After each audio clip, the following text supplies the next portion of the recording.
Ang mga diskurso ni Kristo ng mga huling araw.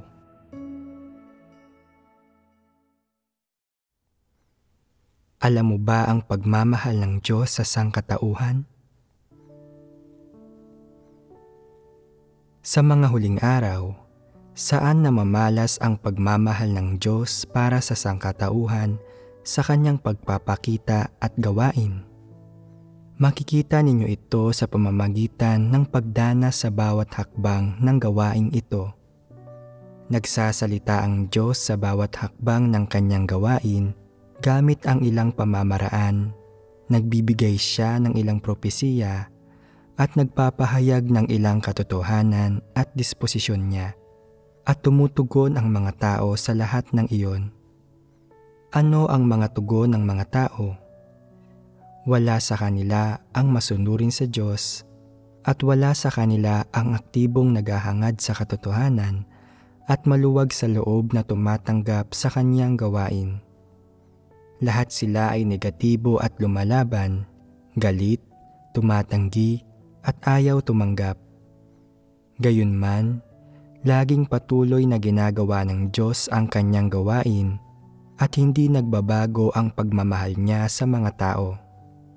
Anuman ang mga saloobin ng mga tao, ayaw man nila o atubili man silang tumanggap o magbago ng kaunti, hindi nagbabago ang pagmamahal ng Diyos. Hinding-hindi nagagambala ang mga hakbang ng kanyang gawain. Ito ay isang pagpapamalas ng kanyang pagmamahal sa mga tao. Gayon din, tuwing natatapos ng Diyos ang isang hakbang ng gawain, paano man umasal ang mga tao, hindi nagbabago ang kanyang pagmamahal sa kanila. Patuloy pa rin niyang ginagawa ang kanyang gawain at patuloy niyang inililigtas ang mga tao.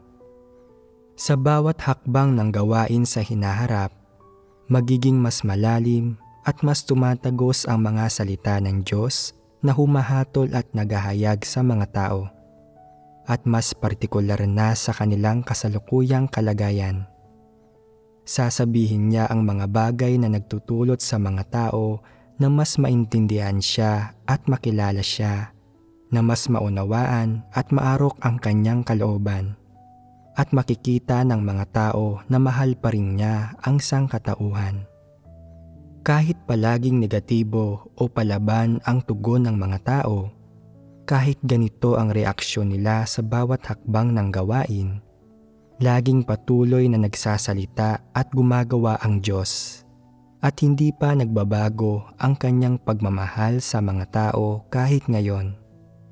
Sa makatwid, lahat ng gawain ng Diyos para sa sangkatauhan ay pagmamahal, at tiyak iyan. Sabi ng ilang tao, kung puro pagmamahal ito, bakit hinahatulan at kinakastigo ng Diyos ang mga tao na para bang kinamumuhian niya ang mga ito? Paano niya naaatim na iparanas sa mga tao ang pagsubok ng kamatayan? Tama iyan. Ang tanging mayroon ang Diyos para sa sangkatauhan ay pagmamahal. Ang pagkastigo at paghatol ng Diyos sa pagsuway ng mga tao ay para ipaunawa sa mga tao ang katotohanan, pagsisihin at pagbaguhin sila, at tulutan silang malaman ang kanyang disposisyon upang magkaroon sila ng takot at sumunod sa kanya. Bagamat nagkikimkim pa rin ng kaunting paglaban ang ilang tao, hindi pa binabawasan ng Diyos ni katiting ang kanyang mga pagsisikap na iligtas ang mga tao. Ni hindi pa niya sinusukuan ang mga ito. Ito ang bumubuo sa dakilang pagmamahal ng Diyos. Noong panahon ng pagsubok sa mga tagapagsilbi, maraming tao ang naging napaka-negatibo at nagdalamhati, kaya umiyak sila sa kalangitan at sa lupa. At umiyak pa nga sa pagtutol. Iniisip nila na, paano ako naging tagapagsilbi matapos kong maniwala sa Diyos ng napakaraming taon at magdusa ng husto? Hindi ito ang ginusto ko.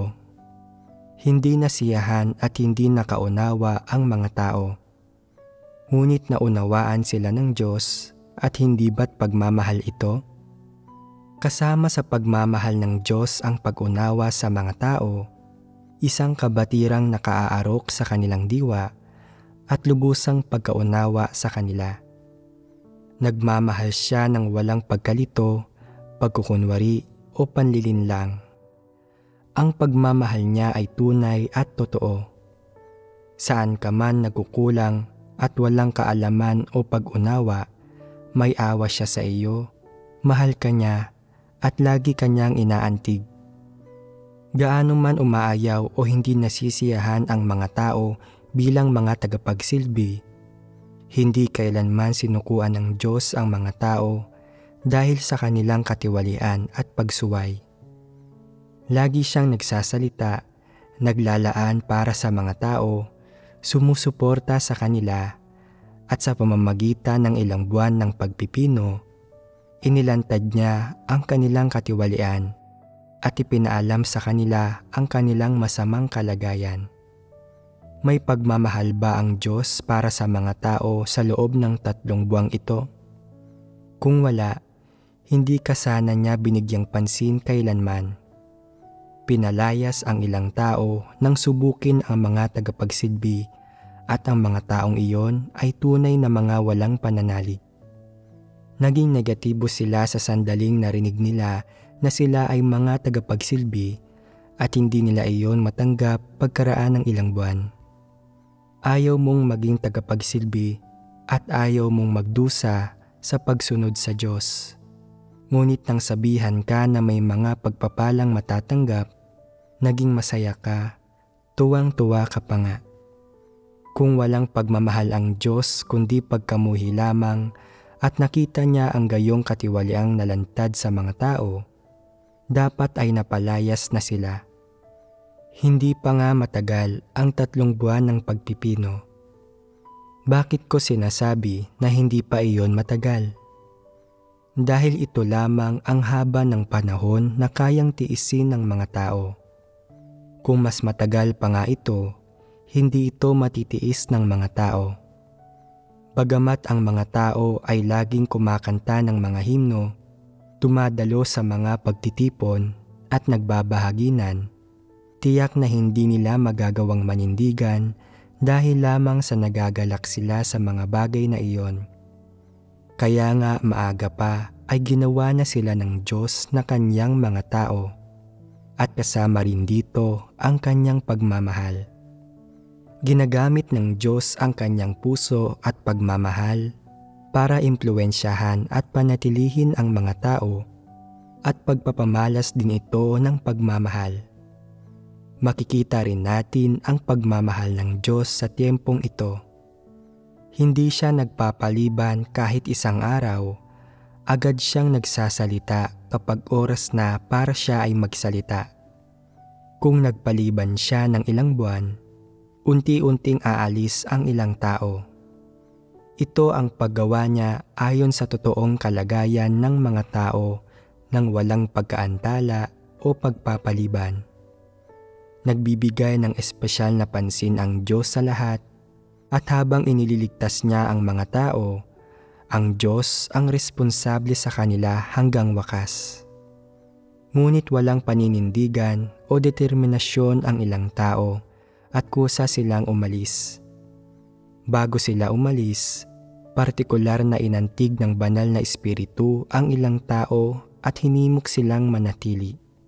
Sumuko lamang ang espiritu nang hindi na sila mapanatili. Minahal ng husto ng Diyos ang mga tao, ngunit hindi karapat-dapat ang mga tao sa kanyang pagmamahal. Para sa ilang tao na umalis na at hindi na niya kayang mahalin, ang pagmamahal ng Diyos para sa kanila ay naging pagkamuhi at ayaw na niyang magkaroon ng ugnayan sa mga taong katulad ng mga ito. Patungkol sa mga hakbang at tiempo ng gawain ng Diyos, kung gaano katagal ang bawat hakbang, gaano karaming salita ang sinasambit sa bawat hakbang, anong tono at pamamaraan ang ginagamit sa bawat hakbang, at anong mga katotohanan ang ginagamit para makaunawa ang mga tao. Kasama sa lahat ng bagay na ito ang mabubuting layunin at pagsusumikap ng Diyos. At lahat ng iyon ay pawang kanyang tumpak na mga pagsasaayos at pagpaplano. Lagi nang ipinapahayag ng Diyos ang katotohanan, ginagamit ang kanyang karunungan para gabayan at akayin ang sangkatauhan, para tustusan at paglingkuran ang mga tao, pakainin ng paunti-unti ang mga tao, at akayin sila sa kamay hanggang sa araw na ito. Sino mang nagkaroon na ng ganitong karanasan ay may kaalaman na ngayon tungkol dito at maaaring magbigay ng kaunting patotoo tungkol sa kanilang karanasan. Sariwa pa rin ang paisa-isang hakbang na prosesong ito sa kanilang alaala at mahirap ipahayag sa salita ang pagmamahal na nakapaloob dito. Napakalalim ng pagmamahal ng Diyos para sa mga tao, kaya kailanman ay hindi ito lubos na maiintindihan o malinaw na maipapahayag ng mga tao gamit ang mga salita. Makikita natin sa tiempo ng gawain ng Diyos kung gaano kalalim ang kanyang pagmamahal para sa mga tao. Metikuloso siya sa bawat maliliit na bagay. Hindi niya tinutulutang magtagal pa ang pagpipino sa takot na baka umalis ang mga tao at iwan siya dahil napakatagal nito. Niyayakap ng mahigpit ng kanyang pagmamahal ang mga tao at hindi lumuluwag ang yakap na ito kahit kaunti. Dagdag pa rito, may tumpak na kontrol ang Diyos sa mga hakbang ng gawain ng pagkastigo at paghatol. Kung nagdagdag siya ng isa pang pamamaraan, madarama ng mga tao na nililinlang at niloloko sila ng Diyos, at malamang na umalis sila kapag hindi sapat ang kanilang tayog. Kaya pagkaraan ng 3 buwan ng pagpipino, muling nagsalita ang Diyos para gawing kanyang mga tao ang mga tagapagsilbi, at naging masaya ang lahat ng tao. Sa tuwa nila ay tumulo ang mga luha sa kanilang mukha nang makita nila kung gaano katalino at kabuti ang Diyos. Pagkaraan ng ilang buwan ng pagpipino, talagang naniwala ang mga tao na sila ay mga tagapagsilbi. Inakala nila na wala kaming magandang hantungan. Ayaw na sa amin ng Diyos. Walang-wala na kaming pag-asa. Sa kapaligirang iyon ng oras na iyon, kung sinabi kong hindi ko hahayaang mamatay ang mga tao, walang maniniwala sa akin. Inakala nila na kung nasabi na iyon ng Diyos, malamang na totoo iyon. Gayunman, pagkaraan ng 3 buwan ay nagpahayag akong muli ng ilang kabanata ng mga salita at tinapos ang kanilang mga pagsubok bilang mga tagapagsilbi. Bagamat nagawa ng tiwali ni Satanas ang likas na pagkatao ng tao, kung minsan ay inosente pa rin ang mga tao, tulad ng mga bata. Bakit sinasabi na ang mga tao ay palaging katulad ng mga sanggol sa harap ng Diyos? Sa tingin ng mga tao, tila lahat ng tao ay tiwali at makasalanan. Ngunit sa tingin ng Diyos, ang mga tao ay lagi ng mga sanggol at lahat sila ay napakawalang muwang at inosente. Sa makatuwid, hindi itinuturing ng Diyos ang mga tao na para bang mga kaaway, kundi mga tatanggap ng kanyang pagliligtas at ng kanyang pagmamahal.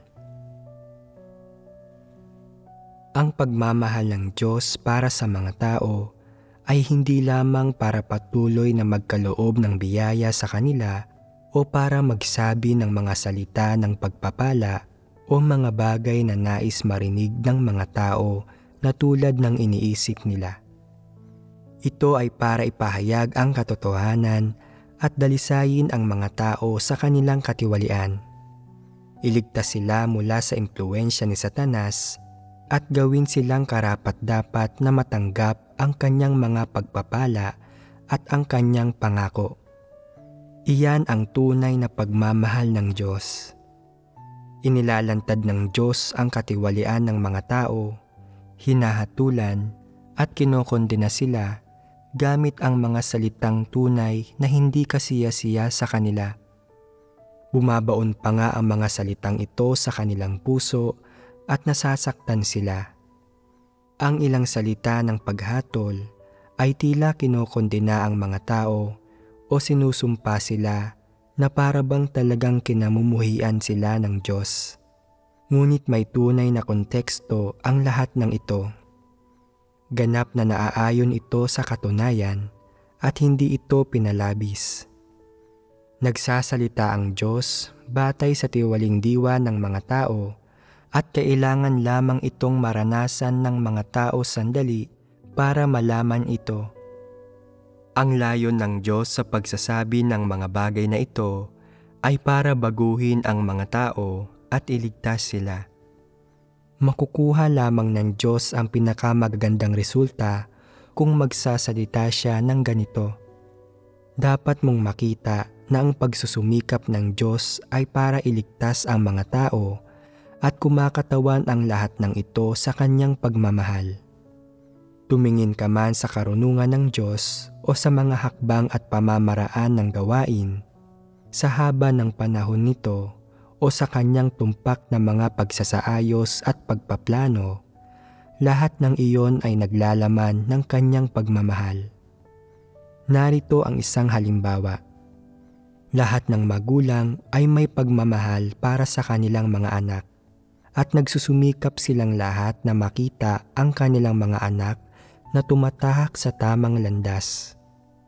Kapag nakakita sila ng kapintasan sa kanilang mga anak, nag-aalala sila na hindi makikinig ang mga ito at hindi magbabago kung masyado silang mahinahong magsalita. Ngunit nag-aalala rin sila na kumpiyansa sa sarili ang mga ito kung magsalita sila ng napakabagsik at hindi matanggap ng mga ito. Na nagagawa nilang isipin ang lahat ng ito mula sa pananaw ng kanilang mga anak ay may lakip na pagmamahal at pinagsisikapan nila ito ng husto. Lahat ng anak ay maaaring nakaranas na ng pagmamahal ng kanilang mga magulang. Ang pagmamahal ay hindi lamang kahinahunan at konsiderasyon, kundi mahigpit ding pagkakastigo. Ang pagliligtas ng Diyos sa sangkatauhan ay higit pa ngang may lakip na pagmamahal, at dahil sa pagmamahal, kaya nga ginagawa niya ang lahat para iligtas ang tiwaling sangkatauhan. Hindi niya ginagawa ang mga bagay-bagay para lamang magawa ang mga iyon, kundi gumagawa siya ng tumpak na mga plano, nagsasalita at gumagawa ng may paisa-isang hakbang. Sa oras at lugar, sa tono at paraan ng kanyang pagsasalita at sa gawaing kanyang ginagawa. Masasabi mo na bawat isa sa mga ito ay naghahayag ng kanyang pagmamahal at bawat isa ay saganang nagpapakita na ang kanyang pagmamahal sa sangkatauhan ay walang hanggan at hindi masusukat. Maraming tao na nasa pagsubok ng mga tagapagsilbi ang nagsabi ng mapanghimagsik na mga salita o nagbigay ng ilang reklamo. Ngunit hindi ito naging dahilan para magalit siya sa mga tao. Lalong hindi niya pinarusahan ang sinuman sa kanila dahil dito. Dahil mahal niya ang mga tao, mapagparaya siya sa lahat ng bagay. Kung walang pagmamahal ang Diyos kundi pagkamuhi lamang, matagal na sana niyang kinundina ang lahat. Dahil mayroon siyang pagmamahal, hindi niya iniisip ng matagal ang mga bagay-bagay. Mapagparaya siya sa mga tao, nauunawaan niya ang kanilang mga paghihirap, at lahat ng ginagawa niya ay dahil sa pagmamahal. Ang Diyos lamang ang nakakaunawa sa mga tao, at kahit ikaw ay hindi mo nauunawaan ang iyong sarili. Alalahanin mong mabuti. Hindi ba totoo iyan? Nagrereklamo ang ilang tao tungkol sa kung ano-ano kapag nahaharap sila sa mga pagsubok. Nagagalit ang mga tao tungkol sa mga walang kwentang bagay at nabubuhay sila sa mga pagpapala, ngunit hindi nila alam iyon. Walang sinumang makakaalam kung gaano kailangan ng Diyos na magdusa sa pagbaba sa lupa mula sa langit. Napakadakila ng Diyos para maging isa siyang tao, para maging isang walang kabuluhan at abang tao, isang taong lubhang pinahiya. Napakarami ng kailangan niyang pagdusahan. Narito ang isang halimbawa mula sa mundo. Ang isang mabuting emperador ay mahal ang kanyang mga nasasakupan na tulad ng pagmamahal niya sa sarili niyang mga anak. Para mapagaan ang pagdurusa ng mga karaniwang tao, nakikihalubilo siya sa mga ito suot ang karaniwang damit bilang isang ordinaryong tao para siyasatin at unawain ang mga paghihirap ng mga ito. Dahil sa kanyang katayuan, ang magpababa sa katayuan ng isang karaniwang tao ay nakakahiya. Kailangan niyang mamuhay na tulad ng isang ordinaryong tao at ang mga taong hindi nakakaalam na siya ang emperador ay ituturing siyang parang isang ordinaryong tao. Maraming panganib sa piling ng mga tao. Walang nakakaalam kung ilan ang nagtatangkang patayin ang emperador o umagaw sa kapangyarihan. Kaya kailangan niyang mas mag-ingat habang nakikihalubilo siya sa mga tao para maunawaan ang sitwasyon ng mga ito. Yamang hindi siya dapat magdusa ng ganito dahil sa kanyang katayuan at posisyon. Paano niya nagagawa ito? Nais lamang niyang maging mabuting emperador at talagang gumawa ng isang bagay para sa mga karaniwang tao. Nais ng Diyos na lubos na iligtas ang sangkatauhan sa mga huling araw at ang kanyang paghahayag at paghatol sa sangkatauhan sa ganitong paraan ngayon ang siyang narating ng kanyang plano ng pamamahala. Inililigtas ng Diyos ang sangkatauhan dahil mahal niya ang sangkatauhan. Mahal niya ang sangkatauhan at itinutulak at nagaganyak siya ng pagmamahal kaya siya nagkatawang tao at personal na nakipagsapalaran sa yungib ng leon para iligtas ang sangkatauhan. Nagagawa ito ng Diyos dahil mahal niya ang sangkatauhan. Ang pagdaranas ng Diyos ng matinding kahihiyan sa pagkakatawang tao para iligtas ang tiwaling sangkatauhang ito ay lubos na patunay na napakadakila ng kanyang pagmamahal. Nakapaloob sa mga salita ng Diyos ang pangaral, pang-aalo, pampalakas loob, pagpaparaya, pasensya, ngunit meron ding paghatol, pagkastigo, pagsumpa, paghahayag sa publiko, at magagandang pangako. Anuman ang pamamaraan dahil ito sa pagmamahal, at ito ang diwa ng kanyang gawain. Lahat kayo ay may kaunting kaalaman sa kanyang pagmamahal ngayon, ngunit hindi gaanong malalim ang kaalaman ninyo. Ang imahinasyon ng tao ay nakahalo sa kaalamang ito at ang mararanasan ninyong pagmamahal niya ay limitado. Kalaunan, kapag nakalipas na ang ilan pang taon, madarama ninyo kung gaano kalalim at kadakila ang pagmamahal na ito. Kung gaano ito kahirap ipaliwanag sa pananalita ng tao. Kapag nalalaman ng mga tao ang pagmamahal ng Diyos, nagkakaroon sila ng pusong nagmamahal sa Kanya. Kung walang pagmamahal ang mga tao sa Diyos, paano nila masusuklian ang Kanyang pagmamahal? Kahit ialay mo pa ang iyong buhay, hindi mo pa rin masusuklian ang pagmamahal ng Diyos. Sa pagdaan ng ilan pang taon, malalaman ninyo kung ano ang pagmamahal ng Diyos. Pagkatapos, kapag ginunita ninyo ang mga kalagayan at pagpapamala sa inyo ngayon, madarama ninyo ang napakatinding pagsisisi at luluhod kayo sa harap ng Diyos. Bakit malapit at sabik na sinusundan ng karamihan sa mga tao ngayon ang Diyos? Ito ay dahil alam nila ang pagmamahal ng Diyos at nakikita na ang gawain ng Diyos ay para iligtas ang sangkatauhan. Isipin ninyo ito, ang gawain ng Diyos ay lubhang tumpak ang tempo, paisa-isa ang hakbang nito, nang walang anumang pagpapaliban. Bakit hindi siya nagpapaliban? Iyon ay para iligtas ang sangkatauhan. Nais niyang iligtas ang pinakamaraming taong kaya niya at ayaw niyang mawala ang isang tao na maaaring iligtas. Samantalang ang mga tao mismo ay walang pakialam sa kanilang kapalaran. Kaya sa gayon, ni hindi alam ng mga tao kung sino ang pinakanagmamahal sa kanila. Hindi mo mahal ang sarili mo at hindi mo alam kung paano itangi o pahalagahan ang sarili mong buhay.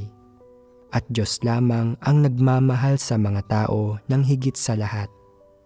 Iilang tao lamang ang nakararanas ng pagmamahal ng Diyos, ngunit karamihan ay kailangan pa itong maranasan. Naniniwala sila na ang pagmamahal sa kanilang sarili ay mas maaasahan, ngunit kailangang magkaroon sila ng mas malinaw na pagkaunawa sa uri ng pagmamahal nila sa sarili. Maililigtas ba ng mga tao ang kanilang sarili sa pamamagitan ng pagmamahal sa kanilang sarili? Ang pagmamahal lamang ng Diyos ang makapagliligtas sa mga tao. Iyon lamang ang tunay na pagmamahal. At unti-unti mong mararanasan kung ano ang tunay na pagmamahal kalaunan. Kung hindi naging tao ang Diyos para gumawa at gabayan ang mga tao ng harapan, nang nakikipag-ugnayan sa kanila sa gabi't araw at namumuhay sa piling nila, hindi magiging madali para sa kanila na tunay na malaman ang pagmamahal ng Diyos. Kung hindi naging tao ang Diyos at nagpahayag ng napakaraming katotohanan, hindi siya kailanman makikilala ng mga tao at walang sinumang makakaalam sa kanyang pagmamahal. Ang Diyos at ang tao ay hindi magkatulad ang uri at namumuhay sa dalawang magkaibang dako. Hindi magawang maunawaan ng mga tao ang wika ng Diyos, lalo na ang kanyang mga iniisip. Ang Diyos lamang ang nakauunawa sa mga tao at hindi mauunawaan ng mga tao ang Diyos. Tanging sa pagiging tao at pagiging katulad ng mga tao at pagtitiis ng labis na pagpapahiya at pasakit para mailigtas ang mga tao, maipapaunawa at maipapaalam ng Diyos ang kanyang gawain sa kanila. Bakit hindi kailanman sumuko ang Diyos sa pagliligtas sa mga tao? Hindi ba ito dahil sa kanyang pagmamahal para sa mga tao? Nakikita niya ang sangkatauhan na ginagawang tiwali ni Satanas at hindi niya makayanang bitiwan o sukuan ang mga ito. Ito ang dahilan kung bakit siya mayroong plano ng pamamahala. Kung wawasakin ng Diyos ang sangkatauhan sa sandaling magalit siya, gaya ng iniisip ng mga tao, hindi na niya kailangang magtiis ng pagdurusa para iligtas ang mga ito gaya ng ginagawa niya ngayon. Ang pagdurusa rin mismo ng Diyos pagkatapos magkatawang tao ang naghahayag ng kanyang pagmamahal. Noon lamang unti-unting natuklasan ng sangkatauhan at nalaman ng lahat ng tao ang kanyang pagmamahal. Kung hindi umiral ang ganitong uri ng gawain ngayon, malalaman lamang ng mga tao na mayroong Diyos sa langit at na mahal niya ang sangkatauhan. Magiging doktrina lamang ito at hindi kailanman mararanasan ng mga tao ang totoong pag-ibig ng Diyos. Tanging sa paggawa ng Diyos ng kanyang gawain sa katawang tao, nagkakaroon ang mga tao ng totoong pagkaunawa sa Kanya. Ang pagkaunawang ito ay hindi malabo o hindi walang kabuluhan o doktrina lamang ng mga salita. Sa halip, ito ay solido at aktwal. dahil kapaki-pakinabang ang pagmamahal na ibinibigay ng Diyos sa mga tao. Ang gawaing ito ay magagawa lamang niya sa katawang tao at hindi ito magagawa ng Espiritu. Gaano kadakila ang pagmamahal na ibinigay ni Jesus sa mga tao? Ipinako siya sa krus para iligtas ang sangkatauhan. Nagsisilbing walang hanggang handog para sa kasalanan para sa kanila. Pumarito siya para gawin ang gawain ng pagtubo sa sangkatauhan hanggang sa siya ay ipinako sa krus. Napakadakila ng pagmamahal na ito. Napakamakabuluhan ng gawain ng Diyos. Palaging may partikular na mga haka-haka ang maraming tao tungkol sa Diyos na naging tao. At ito ang pagkakamali nila. Bakit ka palaging may ganitong mga haka-haka? Kung hindi naging tao ang Diyos, ang paniniwala ng mga tao sa Diyos ay magiging mga walang saysay na salita lamang, hungkag at hindi makatotohanan. At wawasakin pa rin sila sa huli sa kabila ng kanilang pananampalataya. Ang pagmamahal ng Diyos para sa sangkatauhan ay pangunahing namamala sa gawaing ginagawa niya habang nasa katawan, sa personal na pagliligtas sa mga tao, pakikipag-usap sa mga tao ng harapan, at pamumuhay sa piling nila mismo. Wala ni katiting na distansya at walang pagkukunwari. Totoo ito. Kaya siya nagkatawang tao at gumugol ng masasakit na taon sa piling ng mga tao sa mundo ay para iligtas ang sangkatauhan dahil sa kanyang pagmamahal at awa sa kanila. Walang kondisyon at hinihinging anuman ang pag-ibig ng Diyos sa sangkatauhan. Ano ang matatanggap niyang kapalit mula sa kanila? Malamig ang mga tao sa Diyos. Sino ang makapagtuturing sa Diyos bilang Diyos? Hindi man lang nagbibigay ang mga tao ng kahit katiting na ginhawa at hindi pa rin nakatatanggap ang Diyos ng tunay na pagmamahal mula sa sangkatauhan hanggang sa araw na ito. Patuloy lamang na nagbibigay at naglalaan ang Diyos nang hindi iniisip ang kanyang sarili, subalit hindi pa rin kontento ang mga tao at hingi pa rin ng hingi ng biyaya at mga pagpapala sa Kanya. Napakahirap pakitunguhan at napakagulo ng mga tao. Gayunman, sa malaot madali ay darating ang araw na magtatamo ng mga resulta ang gawain ng Diyos at karamihan sa mga taong hinirang ng Diyos ang tunay na magpapasalamat mula sa kanilang puso. Ang mga nakaranas na nito sa loob ng mahabang panahon ay madarama ito. Manhid man ang mga tao pa rin sila at hindi mga bagay na walang buhay. Maaaring hindi maintindihan ng mga taong hindi pa naranasan ang gawain ng Diyos ang mga bagay na ito. Kinikilala lamang nila na tama ang mga katotohanan ito na ipinahayag ng Diyos. Ngunit wala silang napakalalim na pagkaunawa dahil wala silang karanasan. Nakagawa ang Diyos ng ilang taon sa katawang tao at nakapagsabi ng napakaraming bagay.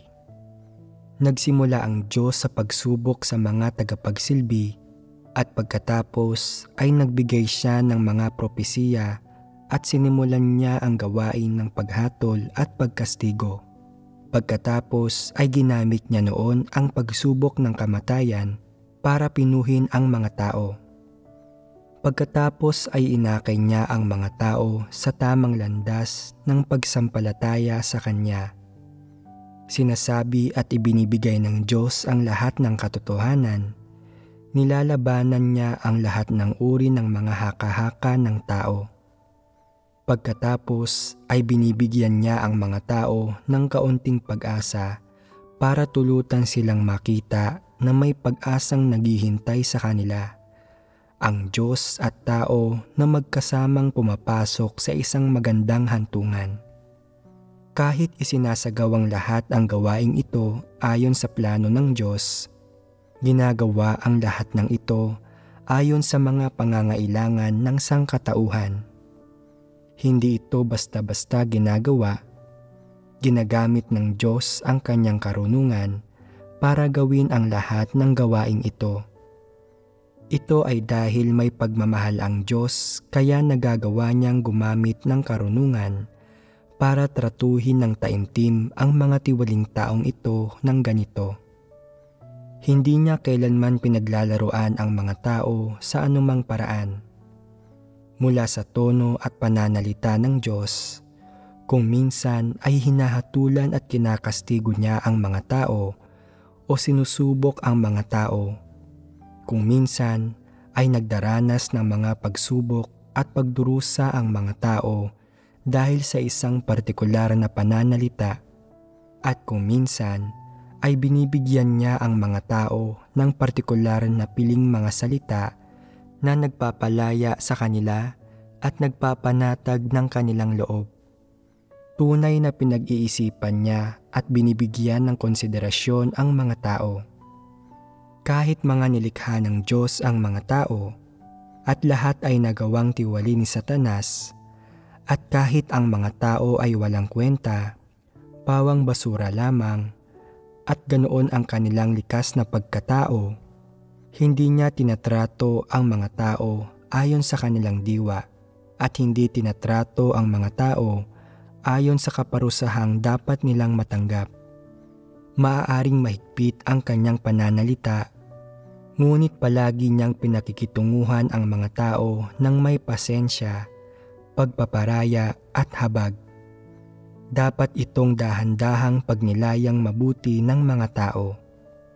Kung hindi pinakitunguhan ng Diyos ang mga tao ng may pagpaparaya, habag at biyaya, masasabi ba niya ang lahat ng bagay na ito para iligtas sila? Bakit hindi na lamang niya sila basta kondenahin? Gayunpaman ay hindi pa rin alam ng mga tao ang pagmamahal ng Diyos. Napakahangal at napakamangmang nila. Walang pagmamahal sa diwa ng mga tao. Hindi nila alam kung ano ang pagmamahal at hindi nila alam kung bakit ito ginagawa ng Diyos. Kapag hindi pa nararanasan ng mga tao ang pagmamahal ng Diyos, nadarama lamang nila na ang gawaing ito ng Diyos ay medyo maganda, nakapakipakinabang ito sa mga tao at na mababago nito ang mga tao, ngunit wala ni isang tao ang nag-iisip na napakaganda ng gawain ng Diyos, napakamakabuluhan ng kanyang gawain, napakalalim ng pagmamahal ng Diyos para sa mga tao. Talagang hindi niya trinato ang mga tao na parang marurumi sila. Hindi pa natatrato ng mga tao ang Diyos bilang Diyos. Ngunit trinato ng Diyos ang mga tao bilang mga tao. Hindi ba ganoon iyon? Sinasabi ng Diyos na isa kang hayop, ngunit hindi ka pa niya talaga trinato na parang hayop. Kung trinato ka ng Diyos na parang hayop, ibibigay pa rin ba niya sa iyo ang katotohanan? Magdurusa pa kaya siya ng napakatindi para iligtas ka? Pakiramdam talaga ng ilang tao na napagmalupitan sila at sinasabi ng Diyos na wala akong kwenta. Hiyang-hiya na akong mabuhay pa. Hindi talaga nauunawaan ng mga tao ang kalooban ng Diyos. Masasabi na maaaring hindi mo nararanasan ng napakalalim ang karunungan at matinding pagsusumikap ng gawain ng Diyos sa buong buhay mo. Ngunit gaano man kalalim o kababaw ang iyong karanasan, basta't naunawaan mo na ito sa wakas at nagtamo ka ng kaunting kaalaman, sasapat na iyon. Hinihiling pa rin ng Diyos sa mga tao na unawain ang katotohanan, magtuon sa pagbabago ng kanilang disposisyon at unti-unti lamang napalalimin ang kanilang pag-unawa sa katotohanan tungkol sa katapatan, pagsunod at pagmamahal sa Diyos sa kanilang puso.